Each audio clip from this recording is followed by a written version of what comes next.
Welcome to Franchise Empires, where aspiring entrepreneurs learn exactly what it takes to become a successful franchise owner, from one location to 10 and beyond.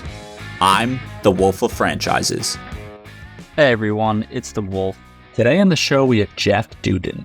Jeff is the current chairman and CEO of Homefront Brands, a multi-brand franchise platform specializing in home service franchises. He's also the founder of Advanta Clean, a restoration franchise that he grew to 240 locations in 37 states before exiting in 2019. Jeff has a wealth of knowledge on founding and building franchises in many different arenas, as his role as an advisor to Thrive More Brands, a franchise platform for fitness and wellness brands, has also given him tons of experience outside of the home and environmental services space. If you're interested in franchising, leadership, or entrepreneurship, I think you're going to love this conversation. Enjoy. The Wolf of Franchises is the CEO of Wolfpack Franchising, as well as a creator at Workweek Media. All opinions expressed by the Wolf and podcast guests are solely their own opinions and do not reflect the opinion of Wolfpack Franchising or Workweek. This podcast is for informational purposes only and should not be relied upon as a basis for investment decisions. The Wolf, Workweek, and Wolfpack Franchising may maintain positions in the franchises discussed on this podcast. You have a lot going on between Thrive More and Homefront, but you had a big win and a big success story with Advanta Clean. So I know that was a long journey. I think it began in 1994. Do you want to just maybe, where were you at in your life at that point? Why start that business before you even started franchising? How did that whole thing come together? Wolfman, happy to talk about that. So just for background purposes, so I'm a Chicago guy, grew up in the northwest suburbs of Chicago, was an athlete and not a great student. A lot of entrepreneurs, are pushing that 2-point something grade point average. I don't know why that is, but I was one of those guys. So I chased the football around to a 4-year University of Northern Iowa out of high school, dropped back to a junior college in Chicago, got a football scholarship out to the Appalachian State University, the Giant Killer up there in Boone, North Carolina. And it was great. I mean, three things happened for me when I got there. Number one, I met my wife. I came in January. I met her February 2nd, 1989. We are aligned and we're still together. We're perfectly aligned and passionate in the fact that we're both constantly working on me. I got That's good. Yeah. Well, you can edit that out. But I got I got serious about school. Really, I had always been a voracious reader, but I just wasn't interested in things that didn't interest me. But I got serious about school, got a marketing degree. And then that summer, I started a business in painting. So my roommate and I started the painting business. We won all the contracts to paint the student housing apartments during lease change. So it turned into a material business over the summer. And we used the athletes that were there taking classes to do it. So that was really a great college experience, basically the turnaround period of my life where I got serious and focused and applied myself. And then a buddy calls me and says, hey, this hurricane just hit South Florida, Hurricane Andrew. We need all hands. We know you guys are businessy. So we rolled down there, cut our teeth in the insurance restoration business for about 18 months. I moved up to Central Florida in 1994 to start a business that would turn into Advanta Clean that I would sell some 24 years and 11 months later. And in 95, then I moved up to start our second office in North Carolina. Ran as a direct business for the next 10 years. Over those times, I bought out all of my business partners for one reason or another. In 2004, I bought out my last partner, brought in some consultants, and basically said, because we had a big business at the time. And it was a very profitable business. It was more than meeting our needs. It was growing every year. But we kept hitting these glass ceilings. So we brought in some consultants, and it was, purpose, vision, mission. What do you really want to be? And I had my eye since I started the company on this franchise business model. Okay. So we one of the things that came out of that was we really geared up for disasters in equipment and trucks and vehicles and campers and generators and all that. And sure enough, preparation met opportunity. Hurricane Katrina hit, went down there, started a 4-year response where we did a lot of business down there over 4 years. And I was driving back, and at the time I had 3 young children, and I realized that I was never going to be home because we were doing jobs California, Hawaii, Canada, the Caribbean, every disaster. So there was always some urgent need to go out and kill something and do something. And I decided and this is pre-franchising. Yeah, man, this was 2005. So I was driving home I was driving through the night to try to get to my son's first football game, which I had missed, all the preseason and everything like that. Yeah. And I just decided I'm going to sell all of our company stores under the franchise model and really refine our franchise support and all of that. And that's what I did. 2006, 7, and 8, sold offices in North Carolina, South Carolina, and Florida, and used that money to finish off our franchise program. And we launched and we sold the business in 2019. We launched in 2009. We sold it in 2019 with 240 locations in 37 states. Holy crap. Okay. Wow. That's all right. So you were corporate, and how many offices did you have before you sold off the corporate to sort of fund that beginning franchise expansion? The way we split it up, it ended up being to 4 different franchise owners and it was about 13 territories over 4 distinct markets. Yeah. All right. And when you said you were like driving down to New Orleans for Hurricane Katrina, and like how were, I don't really know much. We've had a one restoration franchise founder on this show before, but there's no local companies like in the Caribbean or New Orleans, or like were you one of like the companies where it's like, hey, big disaster, this is the legit company to go to? It's a traveling roadshow in the restoration business. You can go down there and do mitigation. It's very interesting. And we responded to every disaster really for over 25 years. And you have to get in there first. So we had I had a truck and we had a camper, and I would always, we would send an advanced team. We would have everything else loaded up, ready to go outside of the disaster area. And then it's like military. You got to go, you have to establish a beachhead. You got to deal with food, you got to deal with water, you got to deal with power, you got to deal with fuel, all of which is at a premium. So you basically traveling a self-contained type unit. And then you go out and you've got customers that are waiting for you to get to them. I've got water in my building of a high rise. We did big technical projects like shutting down the New Orleans VA and decommissioning it, or we did a 95-acre military site, and we were on that site for almost 3 years, taking down all the buildings, re-roofing the ones that were left, mitigating 8 feet of soil the size of a football field that was contaminated. So we did the heavy stuff and the technical stuff. And then in our local markets, we did straight up air duct water damage, emergency services, mold remediation, things like that. And is it, am I misunderstanding this, or like for when you're driving to like New Orleans at this traveling roadshow where you're going to these different markets? I guess I'm under the impression like today, isn't there restoration companies basically in like every major metro and surrounding suburbs where they would call a local company and not some company that's driving in, or am I just totally off the mark? Oh, it's just the demand. Yeah. They can only handle normal demand. So when you get a situation where a hurricane smashed a big city, you have hundreds and hundreds of thousands of jobs. So what we would do is we had a call center. So all of the calls would go to our call center. And then we had a protocol to be able to qualify those jobs for the biggest, best opportunities. We would travel in all of our franchisees, and then our franchisees we would assign them the projects, that were, best opportunities first. And then after, generally, usually after 3 to 4 weeks, you have to make a pull-out decision and say, okay, we're going to finish what we got. Because what happens is when you're first in that situation, you're taking hundreds and hundreds of calls, and you have a waiting list of hundreds, sometimes even 1,000 people. And then after a certain amount of time, you're going through your list, you're calling them, no, I got somebody, no, I got somebody, no, I got somebody.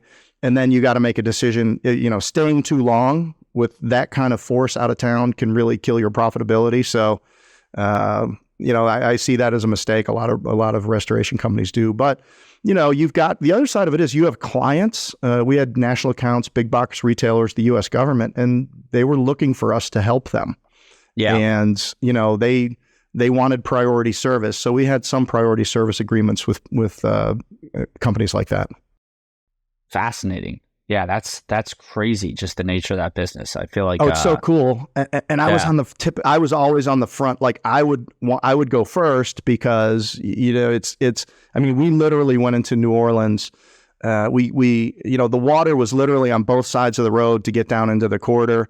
We were among the first vehicles in there. There's an armed military officer there with, and these guys are at a checkpoint and they're just like, do you guys have any weapons? And we're like, yes, we do. They're like, okay, go ahead. They wanted to make sure we were armed. Holy crap. Yeah, I mean, because think about it. What was New Orleans at the time? I mean, they had people stuck on that bridge and they had all the stuff going on at the Superdome. I mean, it was it was bad. The reason I went in, Wolf, is because everything you hear on the media is 100% wrong. Like it's the worst thing ever. And then you get down there and you see that it's not the worst thing ever, or it's a lot worse than people know. So the only way to decide how to allocate and what to travel and when, like I wanted to be the one making the decision to say, okay, roll the next fleet, roll the next 50 people, roll the next 20 trucks, because it's boots on the ground and all the information is absolutely, it's fragmented. So you can't really paint a whole picture for a little while. And then if you wait until you hear about it, then it's too late and you've missed the opportunity to get the work. So you got to get down there. It's like ground zero, like assess the damage and make the call yourself. That's intense. And you're just sleeping in a camper for a month? Camper, sometimes hotels come back online. I mean, food's all knocked out. So you need to be self-contained and be able to just kind of get your sleep anywhere. It's actually very cool. I mean, if it's not for what the people locally are going through, but we had a real heart for people. We wanted to help people recover. We liked being the person coming in, being able to say, yes, we can help you. I mean, you kind of have to have that viewpoint if you're going to be in that business. So there was purpose inside of it. There were economics inside of it. And there was also like, man, it was pretty fun if that's what you wanted to do. I mean, it was, to be able to organize that sort of a response and take care of the people. I mean, there was times that we had with labor partners, I mean, we would have 1,000 people working in a day. I mean, we were able to, we had partners and we were able to really put together.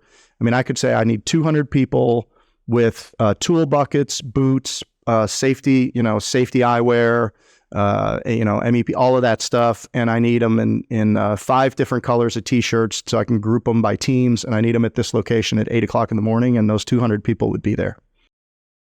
It's wild. It's honestly, it's crazy. It's a really wild business. I could see how that's kind of exhilarating though, being on, front lines and, you're in real time just fixing a serious disaster. So, I'm going to leave it to the kids. They can do it now. Yeah, exactly. So what was it like though, when I think you said 2009, you started franchising it? I mean, going from running just this, restoration business to now you sold off, I think you said 13 territories between 4 franchisees. And then your business effectively becomes finding people around the country and then transferring all your knowledge to them to run it. Like, what was that transition like for you? It felt so right to me. So one of the things I did when I came off the road was I was able to coach over 30 seasons of my kids' sports. So I'm a big about coaching. And if you can take a group of 20 little football players that are 12 years old and really, build them into a team that plays fast, that cares about one another, that plays for the right reasons. They're not afraid of making mistakes. Like all of the things that you want to build into an organization and a team, you can learn by coaching well a group of young athletes. So as I was doing that, we were awarding franchises, and we were a franchise is not 1,000 employees across the country. It's 100 locations with 10. It's 100 families with 10 employees. So, so my style of leadership and the things that I believed in about intentional culture, building team, being a values forward organization, understanding like where you make an impact in your community. and what do the best companies do in a community? Where do they show up? What charities do they sit on? How do they give back to the community that's given them so much? Like all of that stuff is really kind of what lights me up. So franchising is perfect for me.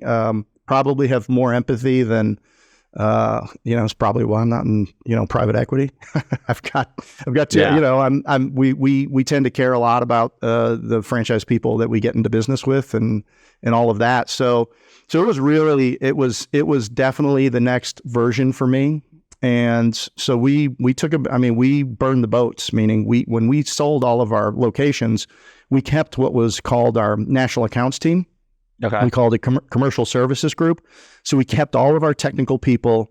We continued to do the commercial work. And then as franchisees would come online all across the country, we would give the work from the national accounts team to those people to help them stand up their businesses. So, I've said that in inflection points, there's really three things. You realize when you're at an inflection point when these three things exist. Number one, people that you care about or you're responsible for are involved in the decision. Number two, there's an adventure, an opportunity. And three, that there's a risk of loss. So I burned a perfectly good, $10 to $20 million a year business in favor of franchising, and the franchising essentially cannibalized it. Not to say we didn't continue national accounts over time, but you've seen the lessons that you learned from the past, looking at other companies along the way, especially in the restoration space where we operated, was you don't compete with your franchisees. So we had a direct business, but as the franchise network grew, we knew that it was only for the support and the proliferation and the health and wellness of the franchisees. And so that's how we operated it. But we were able to maintain like great technical people, go out and help franchisees with projects, contract to them. So it was a strategy that worked, in hindsight, worked very well. Yeah, no, that's a very healthy distinction to make, that, basically, as you said it, right? I mean, you don't want to be directly competing with your franchisees. Overall, like no one truly wins in that scenario. It's awesome to see that you kind of recognize that earlier. And even just, I think for folks maybe evaluating, like let's say non-brick and mortar service oriented franchises, I mean, that can be a good value add, which is what you were able to offer, like this built-in national accounts partnership potential, where, I mean, I don't want to say it was like free business, but I mean, you probably set them up with contracts that they didn't have to really, they'd have to maintain it, but they didn't have to work to win the account. You already had that for them. Absolutely. And they were able to build their team and, get their, cut their teeth in it, learn how to do the service. Yep. And ultimately they would use that experience to leverage it into other similar accounts that were either local to them or regional. Beautiful. That's amazing. Yeah. I mean, it's a really good way to kind of bootstrap a franchise system. So, well, obviously you had a lot of success. I think it was like 250-ish locations to close to 40 states. And you said you sold it in 2019. Was there a point that you decided, like, now's the time to sell it? Obviously I'm sure it's a fantastic financial reward, but was there anything like more personal at the entrepreneurial level where you felt it was time to move on? Yeah. So, man, I don't care who you are out there listening. There's always a bigger room. There's always a bigger table for you to get around. There's always people who have done what you think about doing. So one of the things, I got into a couple of things. I got into YPO, which is Young Presidents Organization, which is sure, you've had a lot of people there. Yeah. Yeah. And what I realized at that point in time was, a lot of people had sold businesses, and then I would ask them what their life was like after.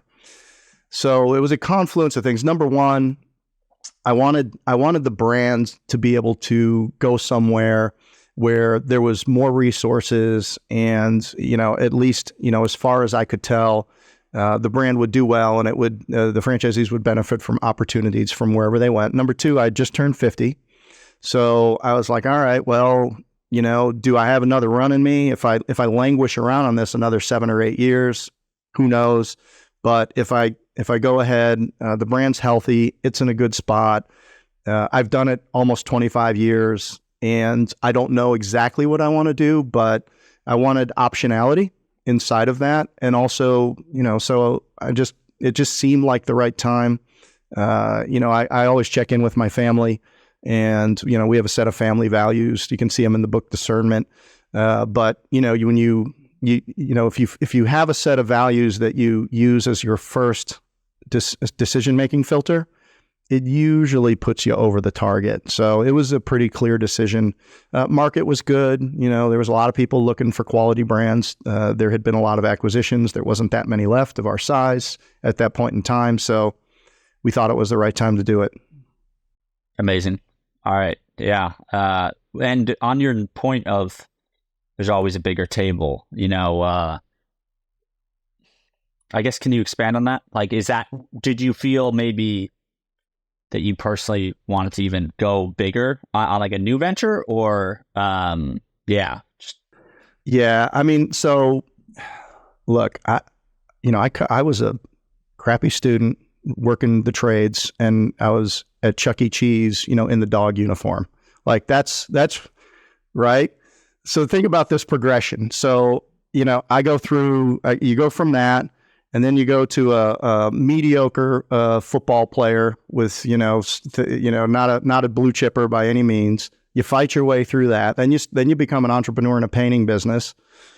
Okay, we made $76,000 our last year doing it over the summer between the two of us. That's pretty good. But that doesn't get you on Forbes list or anything like that. Then you turn into a restoration business, which then goes there, and then you turn into a franchisor.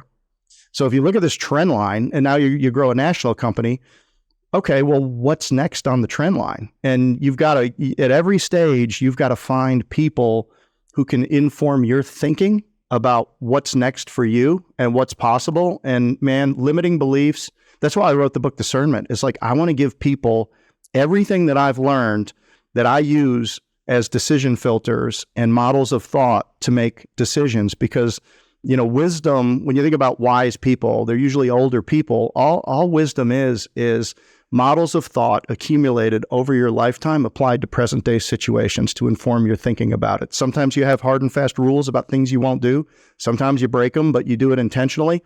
But it's really all about, your thinking power. You and I, man, we're made up of the same molecules. And by the way, so is Elon Musk. What's the difference, right? Yeah. Well, it's self-limiting beliefs.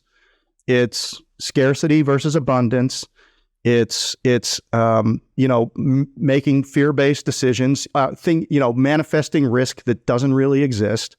And, the more that you get around people that it's normal for them to operate in a place where you would like to be, the more you realize that it's attainable for anybody who's willing to show up every day, put in the work.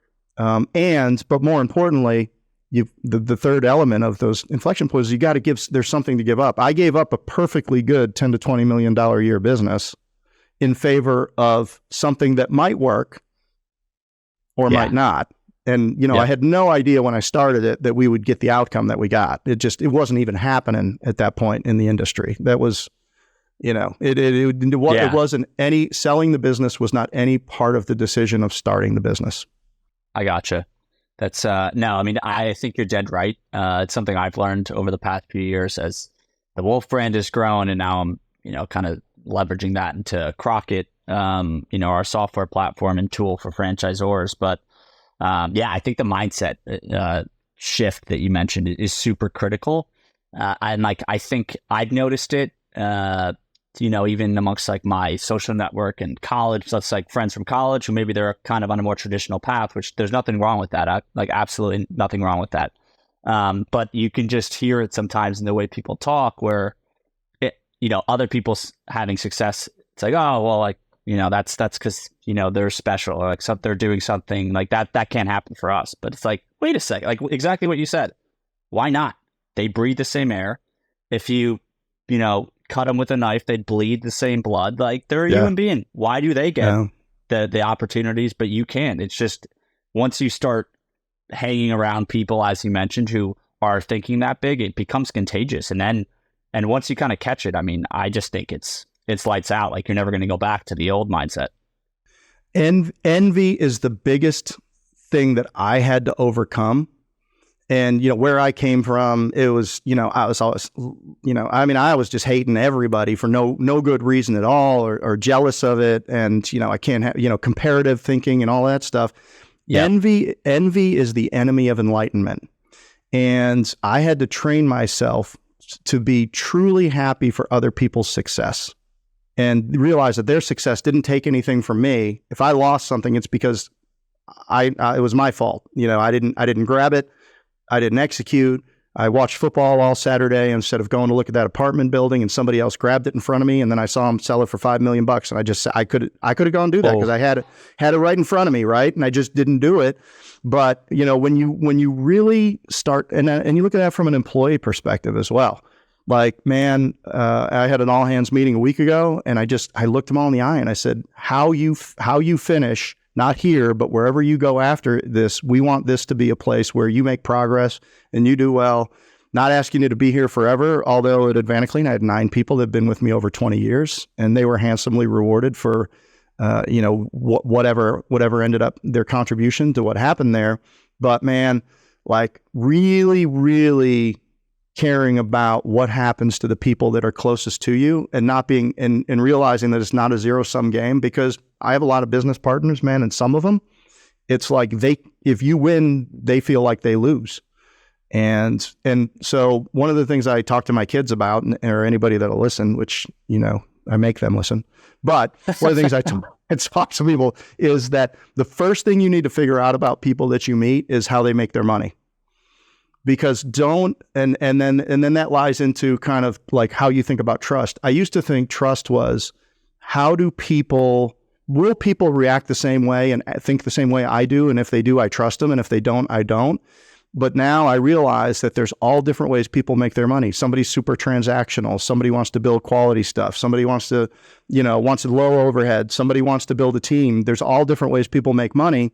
And once you know how people make their money, then you can trust them to act in ways that are consistent with people that make their money that way. So they're not screwing you.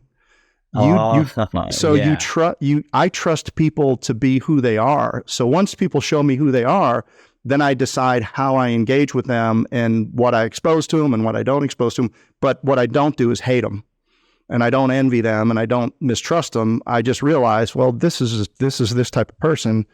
And I casually mentioned something to them, and now they're taking it from me. Well, I knew that's how they operated. Why did you do it? So it really, again, trying to stay clean and keep your head in a good place as you're building businesses. And then especially dealing with franchisees, man, we care deeply about franchisee success, and you have to get in the pocket with them. That's kind of a boxing term. Like, one of our goals is servant leadership, or one of our values is service, and it's leading, it's meeting, it's meeting people's needs with a servant's heart, which is kind of a servant leadership thing. Well, you have to be close enough to people to get them what they truly need, not what they say they want in the moment, because they might say, well, my market's slow, or I got a problem with leads, or something like that. But if you're close to them, they'll say, look, I'm going through a divorce, and my eye's not on my eye's not on the ball, and I need relief, I need help, I need this, I need that. But like, people aren't going to come right out and tell you what they need. So the relationship equity that you have with franchisees, it takes work. So you got to get the right people. You got to get the right presidents. In our Homefront Brands, we have 6 brands. I mean, you got to get the right presidents, the right coaches, the right marketing specialists that are engaging with the franchisees. And then they have to be trained well to like have their ears open and to make sure that they are meeting the franchisees where they need to be met.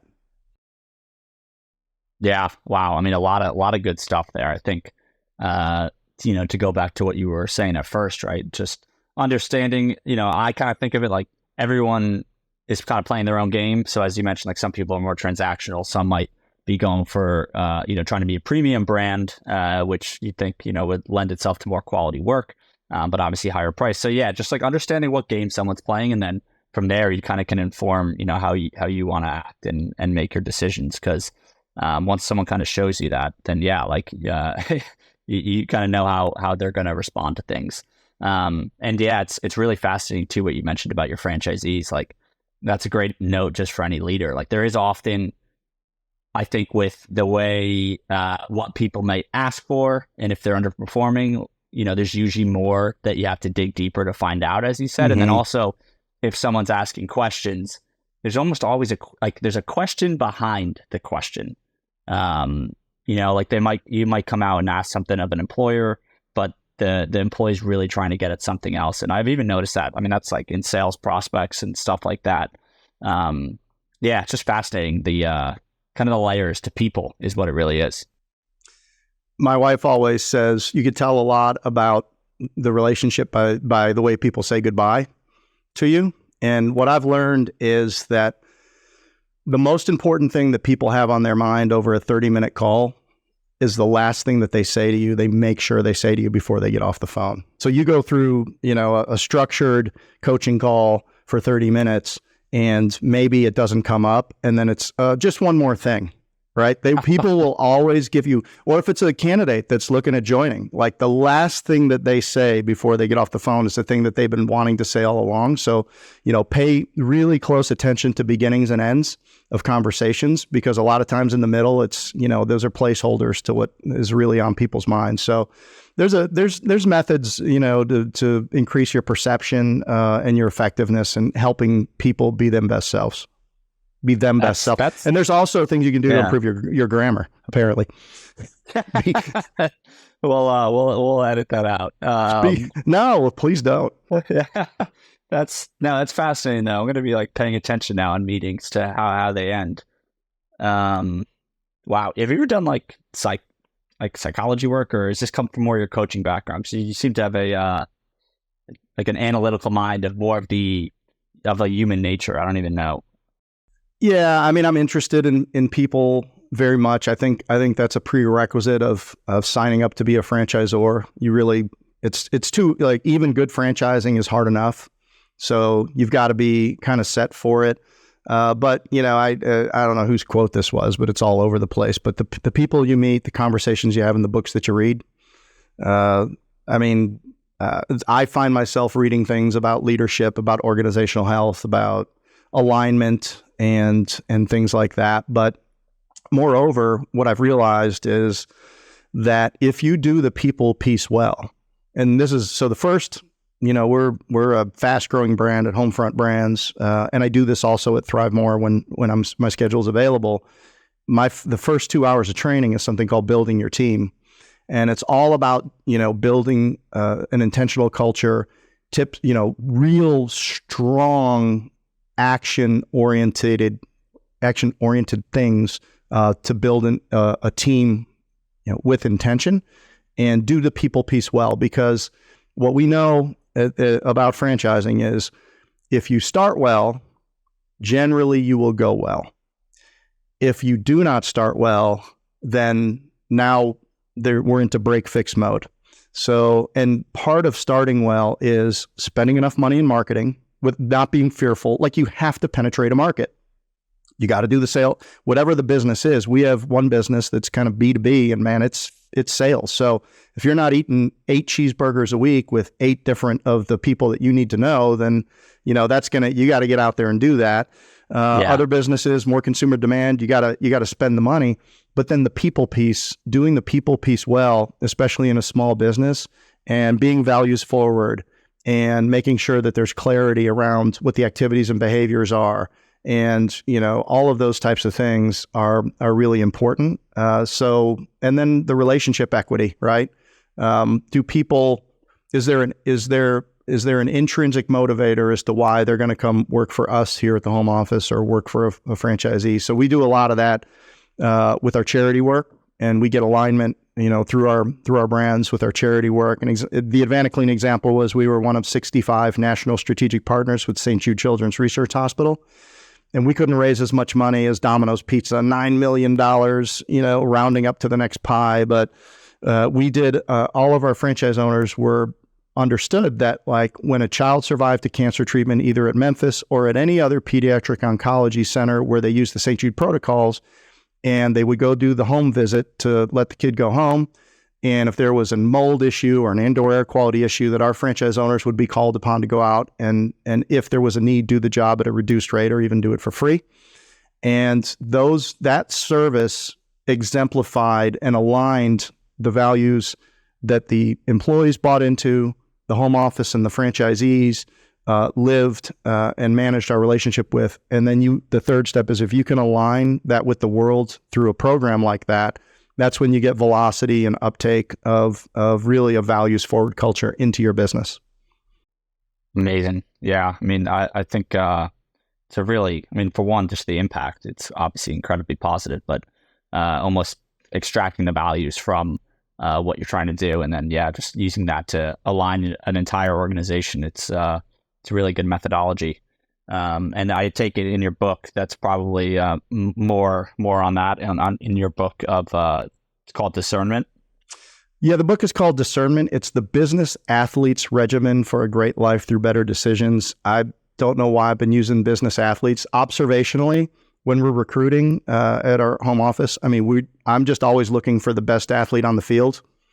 And I mean, there's many times where we've been in a final hiring meeting and this person has 2 years of experience and they want to go with them because they perceive that versus the person coming out of college. And to me, I'm I'm the only one that's picking the person coming out of college because I think they're the athlete. Like I see their attitude, I see their hustle, I see the things that they've done, I see the way they answer the questions, and the skills can be learned. So business athletes, man, they train. They work through. There's lots of things that they do, and yeah, we do talk about definitely a lot of anecdotes that we've talked about today are contained within the book, and people that are in that process of deciding, am I going to do a franchise or am I going to franchise my business? Anybody who's looking to do the next thing could do well to take a few highlighter passages out of that book and incorporate it into their thinking for sure. Fantastic. Yeah. Well, we'll get a link for that, folks, and it'll be in the show notes. So no worries there. But yeah, Jeff, I believe, like, I'm not sure what the structure of the organizations are, but you're one of the chief executives at both Homefront Brands and Thrive More Brands, as you alluded to earlier. Could you tell us how both of those came together? I assume it was after you left or sold Advanta Clean. So could you give us some more insight into what both those are and how both came together? Yeah, so Thrive More was a personal introduction to a local fitness concept that had 2 locations operating and a really good management team. So we took advantage to invest in the business and to bring our franchising expertise to it. I mean, it was local. It was right here. It was a great product and a strong management team. So that's gone really, really well. And then that team went out and took another business and turned it into a franchise, which is now Beam Light Sauna. So I'm an advisor over there. I don't have any operational responsibilities. My daily is on Homefront Brands. And so after I sold the business, my brother, who was the CFO of the Carolina Panthers, he came over, took over the painting business, put himself through college, went to Arthur Anderson as an accountant, and then they had a little shredding incident. And he moved over to one of his clients, which was the Carolina Panthers football team. And he was there 16 years, ended up as their CFO, and he helped Mr. Richardson sell the team in 2018 to the Tepper Group for $2.4 billion, at the time the largest transaction in sports history. Yeah, I remember that. Yeah. And so then we got together and created a little family office. So we did a lot of investing inside the franchise space, a lot of advising and emerging brands, servicing groups and FSO, things like that. And then really after about 2 years, man, it was like property services. Everything we're talking about is property services. And we asked ourselves the question, if we were going to build a platform and if I was going to come back and operate again, what would we do? And property services are extraordinarily durable. We have migration in this country. We have low housing inventory. We have more demand than supply. We got increased migration. We got population going to be up by 100 million more people by 2050. Any statistics you look at, you got a shrinking skilled labor pool, and then you got homes that aren't built as well as they were. So like property services for the next 25 years, forget it, man. Everything is going to be touched.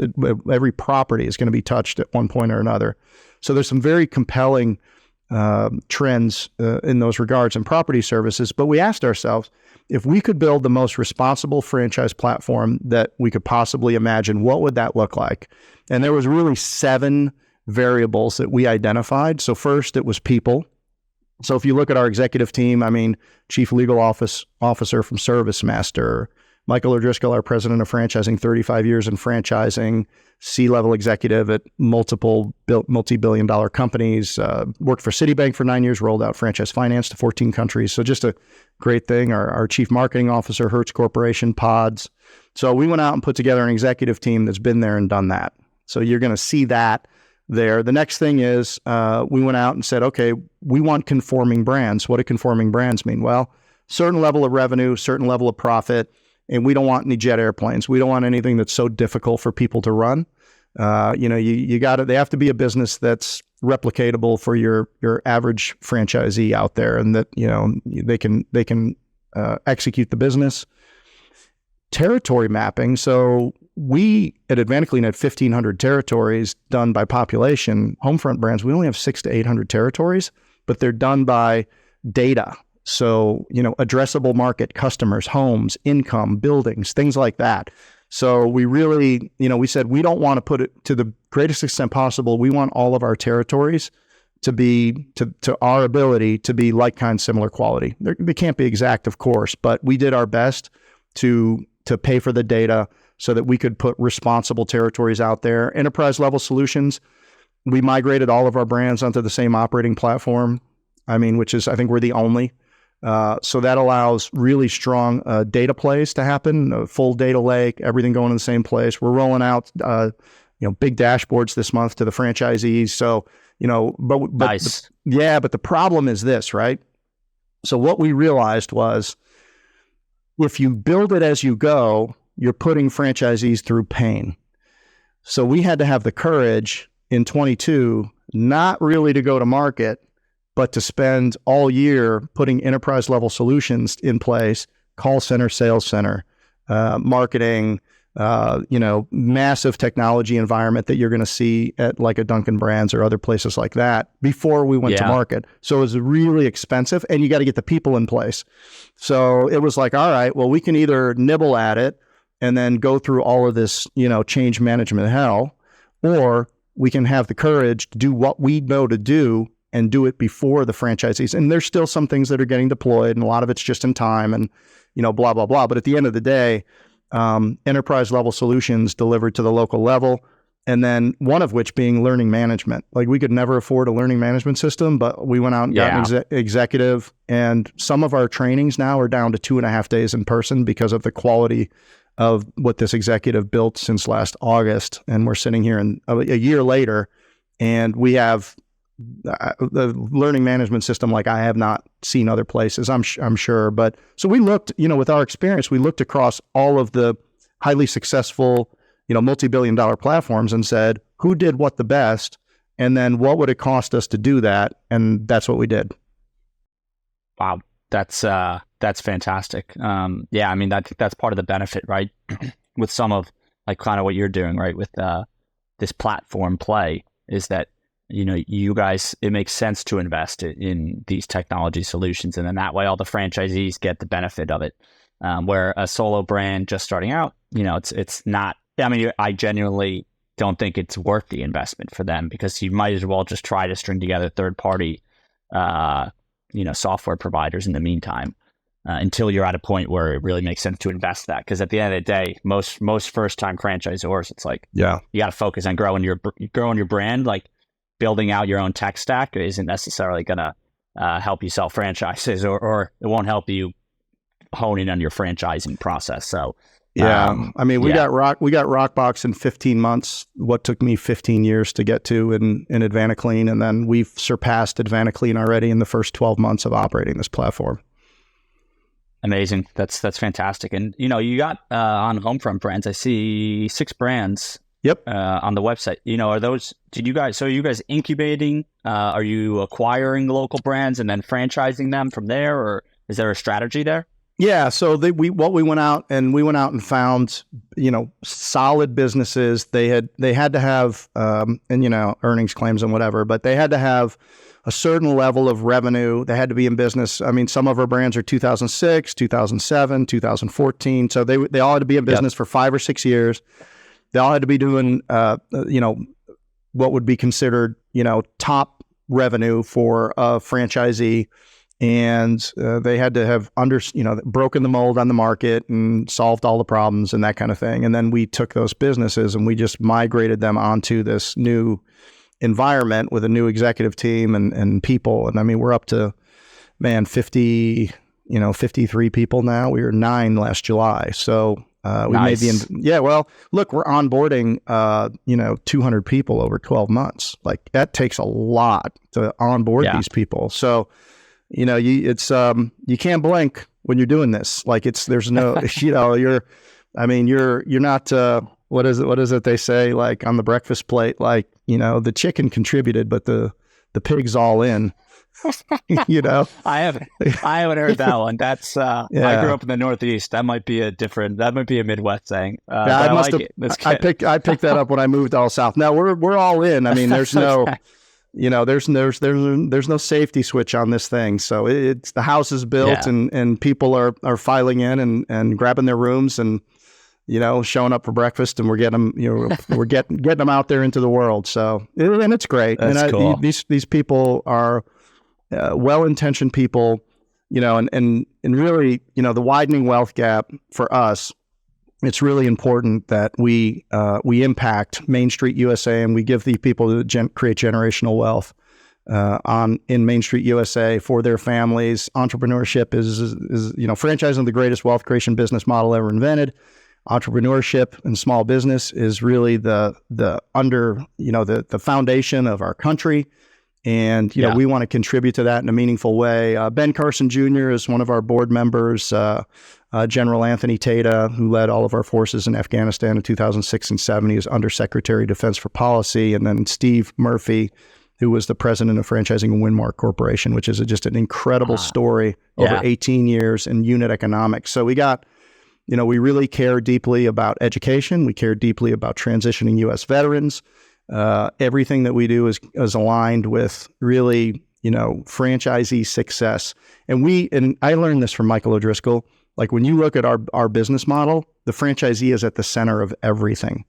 And you can say that, but doing it is actually, it's a more elevated, different kind of franchising, and the thinking around it is interesting. So when you put the franchisee at the center of everything you do, you make decisions that are subtly different, but that's subtle but significant. And so we got the right thinking around the organization, and we've made the investments, and the market's responding to it. And but it's another thing that we do is, why hometown newspapers are so successful? Because the citizens are the stars. Susie's going to college, Bobby hit a home run. A lot of I saw on one of your podcasts, you were talking about franchise sales organizations. I mean, there's a lot of people that are, breaking their arm, patting themselves on the back about development, but that's just where the story starts.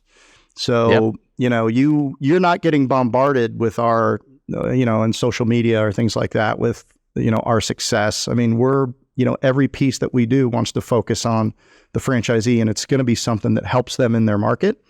And it's really an interesting distinction to keep the franchisee in the center of the room in every meeting that you have, and to be making decisions that are in favor of that franchisee. And I found it to be one of the more interesting nuances to the way that we've built this organization, and I really like it. No, I appreciate that. Yeah, I mean, I do think that the unit counts get probably more attention than they should, because at the end of the day, right? I mean, it's about how well are they supported.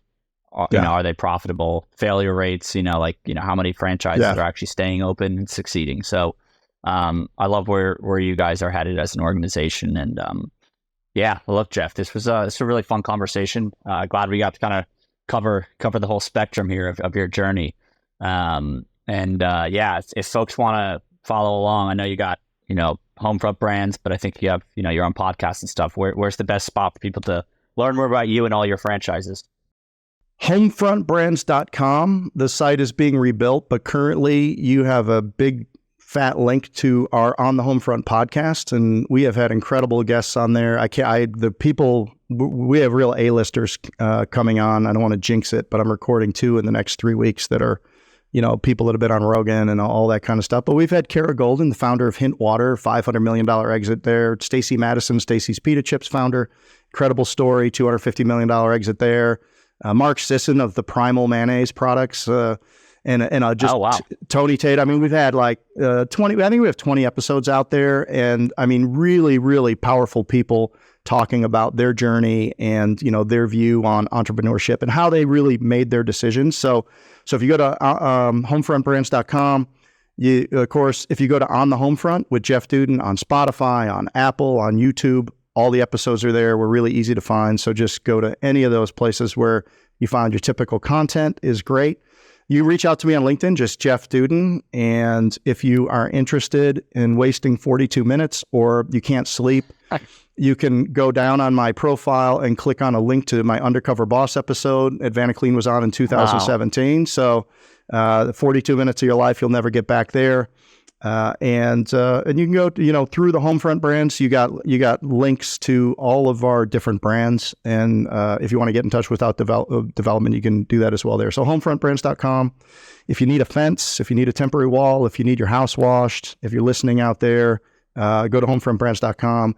Get to the individual website, and you can reach out directly to our sales center 24 hours a day. We'll take your call. We'll book your appointment. We'll set you up. So very excited for all of our franchise owners out there and the change that they've had the courage to make in their lives and the lives of the people that they care the most about. Fantastic. Yeah. Oh, and Instagram. And Instagram. I'm huge on Instagram. I think I got 1,200 followers, but the content's good. Can't forget the gram. Cannot forget the gram. That's great, man. Boomers on the gram. I love it. It's good, man. All right. Well, you guys, we'll plug everything in the show notes there, so you can check it out.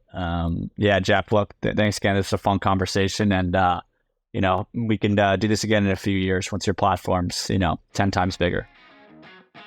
Thanks for listening to Franchise Empires. We're coming to you soon with actionable insights to take the next step on your franchise journey. So make sure to subscribe on Apple, Spotify, Google, or wherever you listen.